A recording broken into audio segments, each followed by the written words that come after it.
ये 6 संकेत मिल जाए तो समझ लेना भगवान श्री कृष्ण आपके साथ है। जन्म से लेकर देह त्याग तक भगवान कृष्ण के जीवन की लगभग हर घटना में कोई सूत्र है। युद्ध भूमि पर दिया गया गीता का उपदेश संसार का श्रेष्ठतम ज्ञान माना जाता है। मैनेजमेंट मास्टर कहें या जगत गुरु, गिरधारी कहें या रणछोड़, भगवान कृष्ण के जितने नाम हैं, उतनी कहानियां। जीवन जीने के तरीके को अगर किसी ने परिभाषित किया है तो वो कृष्ण है।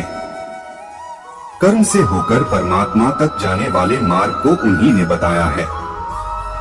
संसार से वैराग्य को सिरे से नकारा, कर्म का कोई विकल्प नहीं, ये सिद्ध किया। कृष्ण कहते हैं, मैं हर हाल में आता हूँ, जब पाप और अत्याचार का अंधकार होता है तब भी, जब प्रेम और भक्ति का उजाला होता है तब भी।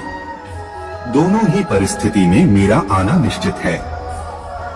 वैसे तो कृष्ण का संपूर्ण जीवन ही एक प्रबंधन की किताब है, जिसे सैकड़ों हजारों बार कहा सुना जा चुका है। कुरुक्षेत्र में 2 सेनाओं के बीच खड़े होकर भारी तनाव के समय कृष्ण ने अर्जुन को जो ज्ञान दिया, वो दुनिया का श्रेष्ठतम ज्ञान है।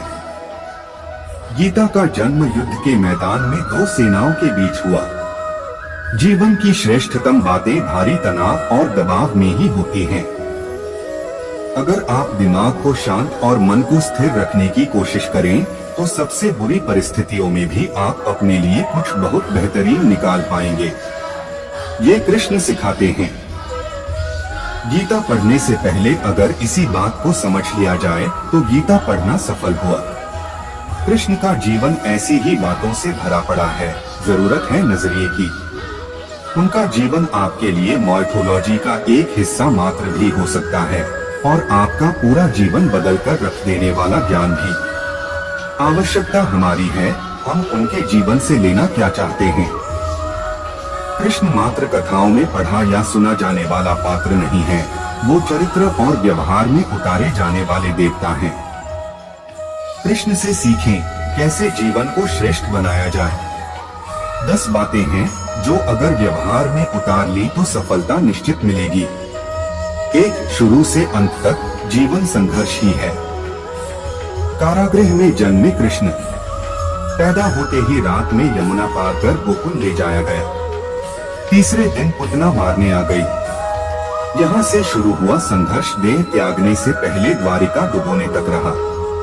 कृष्ण का जीवन कहता है, आप कोई भी हो, संसार में आए हैं तो संघर्ष हमेशा रहेगा। मानव जीवन में आकर परमात्मा भी सांसारिक चुनौतियों से बच नहीं सकता। कृष्ण ने कभी किसी बात की शिकायत नहीं की, हर परिस्थिति को जिया और जीता। कृष्ण कहते हैं, परिस्थितियों से भागो मत, उसके सामने डटकर खड़े हो जाओ, क्योंकि कर्म करना ही मानव जीवन का पहला कर्तव्य है। हम कर्मों से ही परेशानियों से जीत सकते हैं। 2. स्वस्थ शरीर से ही विजय है। कृष्ण का बचपन माखन मिश्री खाते हुए गुजरा। आज भी भोग लगाते हैं हम, लेकिन ये संकेत कुछ और है। आहार अच्छा हो, शुद्ध हो, बल देने वाला हो। बचपन में शरीर को अच्छा आहार मिलेगा तो ही इंसान युवा होकर वीर बनेगा। शरीर को स्वस्थ रखना है तो बचपन से ध्यान देने की जरूरत है। ये पेरेंटिंग के दौर से गुजर रहे युवाओं के लिए बड़ा मैसेज है। अपने बच्चों को ऐसा खाना दें जो उनको बल दे, सिर्फ स्वाद के लिए ही ना खिलाएं। तभी वे बड़े होकर स्वयं को और समाज को सही दिशा में ले जा पाएंगे। 3. पढ़ाई किताबी ना हो, रचनात्मक हो। कृष्ण ने अपनी शिक्षा मध्य प्रदेश के उज्जैन में सांदीपनी ऋषि के आश्रम में रहकर पूरी की थी। कहा जाता है 64 दिन में उन्होंने 64 कलाओं का ज्ञान हासिल कर लिया था। वैदिक ज्ञान के अलावा उन्होंने कलाएं सीखी। शिक्षा ऐसी ही होनी चाहिए जो हमारे व्यक्तित्व का रचनात्मक विकास करे। संगीत, नृत्य, युद्ध सहित 64 कलाओं कृष्ण के व्यक्तित्व का हिस्सा हैं।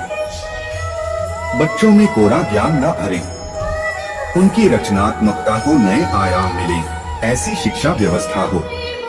4 रिश्तों से ही जीवन है, बिना रिश्तों के कुछ नहीं।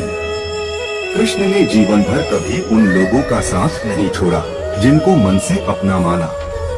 अर्जुन से वे युवावस्था में मिले, ऐसा महाभारत कहती है, लेकिन अर्जुन से उनका रिश्ता हमेशा मन का रहा।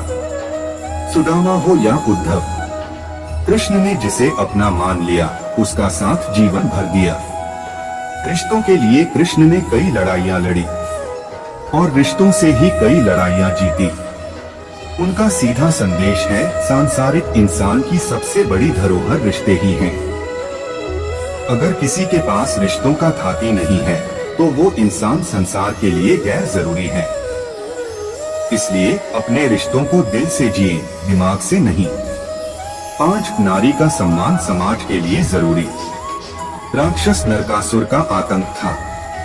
करीब 16,100 महिलाओं को उसने अपने महल में कैद किया था। महिलाओं से बलात्कार में उसे सुख मिलता था।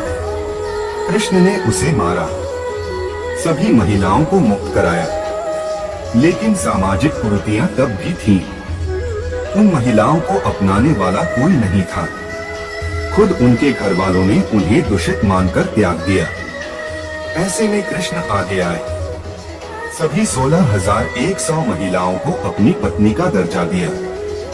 समाज में उन्हें सम्मान के साथ रहने के लिए स्थान दिलाया। कृष्ण ने हमेशा नारी को शक्ति बताया, उसके सम्मान के लिए तत्पर रहे। पूरी महाभारत नारी के सम्मान के लिए ही लड़ी गई। सो आप कृष्ण भक्त हैं तो अपने आसपास की महिलाओं का पूरा सम्मान करें। कृष्ण की कृपा पाने का ये सरलतम मार्ग है। 6 आपके मतभेद अगली पीढ़ी के लिए बाधा ना बने। कम ही लोग जानते हैं कि जिस दुर्योधन के खिलाफ कृष्ण ने आजीवन पांडवों का साथ दिया, उसकी मौत का कारण भी कृष्ण की कूटनीति बनी। वो ही दुर्योधन रिश्ते में कृष्ण का समधी भी था। कृष्ण के पुत्र सांब ने दुर्योधन की बेटी लक्ष्मणा का अपहरण करके उससे विवाह किया था, क्योंकि लक्ष्मणा सांब से विवाह करना चाहती थी, लेकिन दुर्योधन खिलाफ था। सांब को कौरवों ने बंदी भी बनाया था। तब कृष्ण ने दुर्योधन को समझाया था कि हमारे मतभेद अपनी जगह हैं, लेकिन हमारे। जय श्री कृष्णा।